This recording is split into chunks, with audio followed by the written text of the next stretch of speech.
Hello, আসসালামু আলাইকুম guys, সবাই কেমন আছেন? আশা করি আলহামদুলিল্লাহ সবাই ভালো আছেন। এই তো আমার কিউট ভাতিজা, আরেকটা হচ্ছে মামাতো বোন।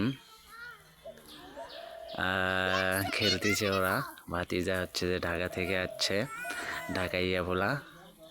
মনে করেন যে আমি এখানে আমাদের বাসায় বালু পাল্লা করে রাখছি, আমরা দেখতেছি খেলায় মগ্ন হয়ে গেছে। মনে করেন যে অনেক সুন্দরভাবে খেলতেছে।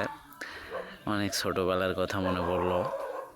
ছোটোবেলায় আমরাও এরকমভাবে খেলছিলাম। আমার ভাতিজা অনেক অনেক মজা করতেছে, এই যে দেখেন অনেক কতটা মজা পাইতেছে, অনেক সুন্দর লাগতেছে, মনে হয় তাদেরকে ভালো লাগছে। ওরা খেলতেছে একদম এলোমেলো করে ফেলছে বালিগুলা, অনেক সুন্দরভাবে খেলতেছে।